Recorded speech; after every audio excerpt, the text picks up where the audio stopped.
My son turned 8 the day I finally broke. His little hands were still sticky from cake frosting when he looked up at me, narrowed his eyes, and spat the words, "You are useless," just like Dad says. The whole room fell silent. I remember the sound of a balloon popping somewhere behind me and the blood draining from my face, as if someone had pulled a plug. I stood there, frozen, while the laughter of children blurred into a high-pitched ring in my ears. That was not just a child being rude. That was my husband's voice coming out of my baby's mouth.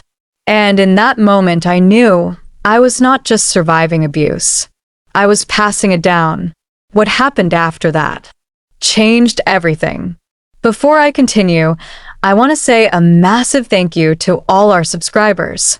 If you are new or have been watching but have not yet subscribed, I would love for you to hit that subscribe button. It is what fuels this channel and keeps us going. And do not forget to share your thoughts in the comments. I read every single one. Now, let me take you back. My name is Betty. I am 50 years old now, but when I met Anthony, I was a wide-eyed 28-year-old single mom with a small-town job and a heart too hopeful for its own good. He was charming, confident, the kind of man who made you feel like the sun shone a little warmer when he smiled at you. For the first year, it was like a movie. Flowers at work, late-night drives, long talks that made me feel seen, heard, adored. He even took my older daughter in as if she were his own. I thought I had found a real partner, a father figure, a soulmate. But somewhere after we got married, that sparkle started to dim. It was small things at first. He would joke about how I never shut up, then shrug when I looked hurt. He started questioning why I needed to see my sister so often. Said it was weird to be that close. If I wore makeup, he asked who I was trying to impress. If I didn't, he said I looked tired. He stopped helping with the kids. Said he worked too hard to come home and play mom. Money became another tool. I had to ask before buying anything, even groceries. If I pushed back, he would say I was ungrateful, that I was lucky he stayed, that no one else would want me with baggage. I stayed silent. I told myself he was stressed, that it was just a phase, that good wives stuck it out. But something inside me began to wither. I would wake up every day with a knot in my stomach. I would listen for the sound of his keys in the door like it was a warning siren. I remember one night I accidentally burned the rice. Just rice. And he slammed his fist on the counter so hard, the cabinet shook. My son was only 3 then. He cried, and Anthony told him, "This is what happens when your mother cannot follow simple instructions." I apologized. I cleaned up. I tucked my son in bed. And then I cried on the bathroom floor in silence because even my tears had to be quiet. What scared me the most was not just the way Anthony treated me. It was how normal it had started to feel. Like walking on eggshells was just part of being married. I thought I was hiding the worst of it from my children. I thought I was sparing them. But I was wrong. So very, very wrong.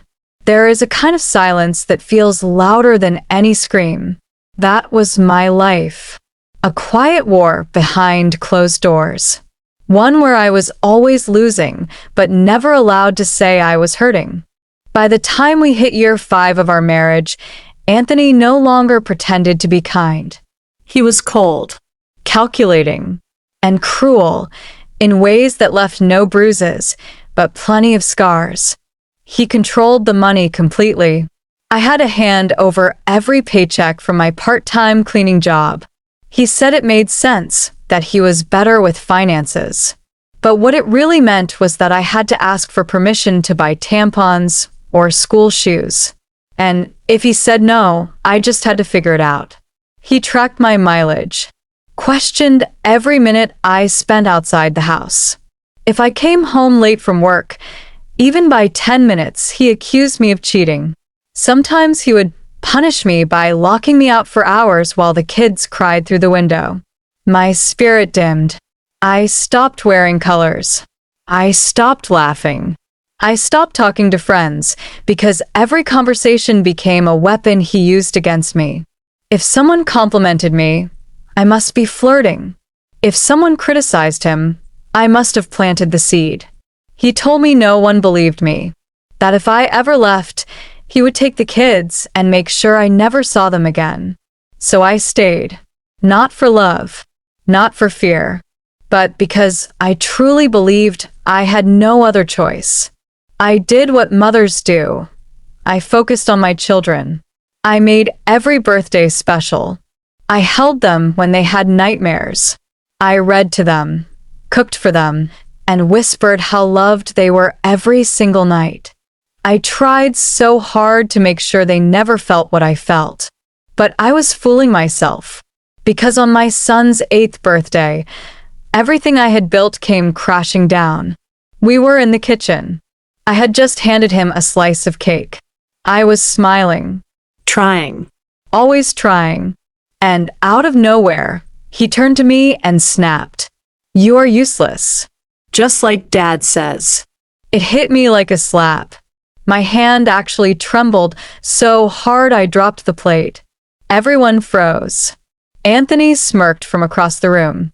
And that was the moment it all became crystal clear. This was not just about my pain anymore.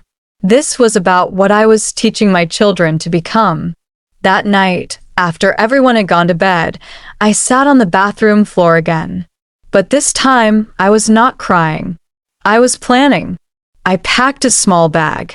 I tucked cash inside my shoe. I stared at myself in the mirror and said out loud, "You are getting out. Tonight."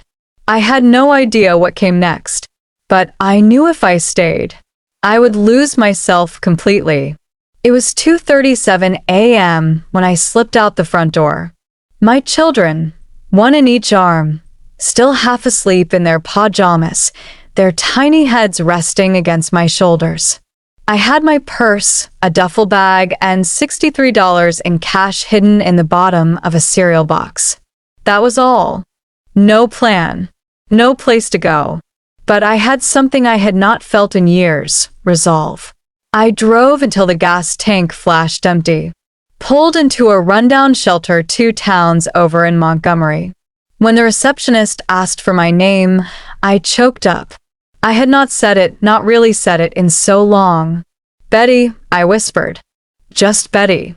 That first night in the shelter, I could not sleep. The kids curled up beside me on a stiff twin mattress. The room smelled like bleach and broken hearts. But I remember feeling relief. For the first time in 10 years, I was not afraid of the sound of keys in the door. The next few months were brutal. I had to beg for rides, dig through donation bins, sit through court hearings where Anthony lied through his teeth. He said I was unstable, said I kidnapped the kids. He hired a lawyer. I had a volunteer advocate. But I showed up. Every time. With documents. With photos. With my truth. I told the judge, "I am not running away. I am running toward something. A life where my children learn love does not mean fear." Eventually, I won partial custody. Enough to keep them safe. I worked 2 jobs. Cleaned offices during the day, served tables at night.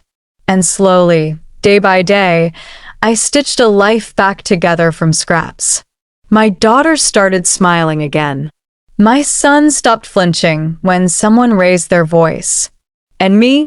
I looked in the mirror one day, really looked, and saw someone I had not seen in a decade. Myself. I will never forget what I survived. I carry it. But I also carry strength and a voice and a mission now. To make sure no woman feels as trapped, as erased, as broken as I once did. If this story resonated with you, please comment your thoughts, share the story with someone who needs it, and subscribe to the channel. There is life after the silence. There is hope on the other side of the door. And sometimes the bravest thing you will ever do is leave.